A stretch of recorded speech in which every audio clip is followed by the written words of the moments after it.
So the most important clauses in your contracts, of course, are the rates, dates, and space. That's what we're talking about. There's also a lot of other items that you need to fully consider before signing. And some of those are your legal clauses. And some corporations want to have their legal office to review them. So it has to be correct and it has to be legally able to be defended and to be agreed to by both parties. To fully understand some of the other things that we might want to consider is the force majeure and the indemnification. Again, this is more of the legal side of the contract.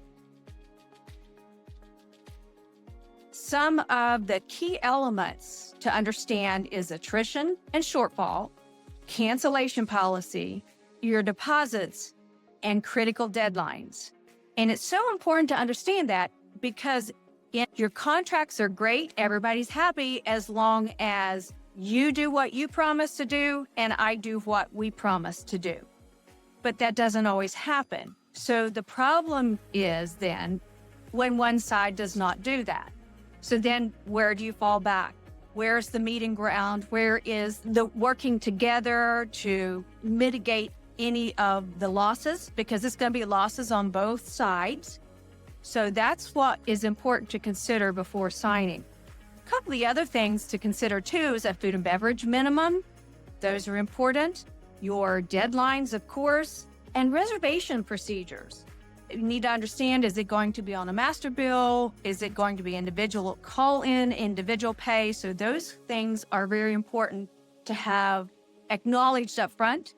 So there's not a problem. It goes seamless when you send out the invitation to your guests to come to this meeting or to this conference.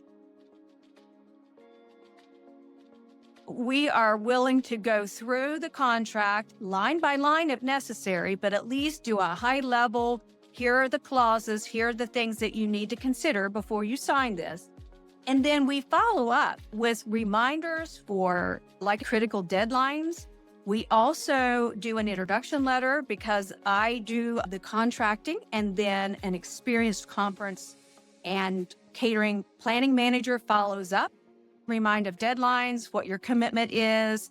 And we also send you a 90, 60, and 30-day reminders with here's where you are, here's what we need to be thinking about next. And so it's communication, which is very important with a contract and with the execution of the meeting.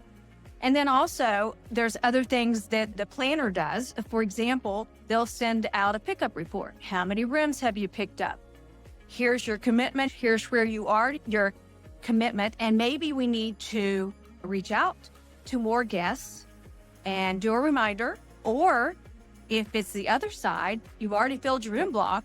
Now what? Do we need to go back to the hotel and negotiate more rooms? Are there more rooms available?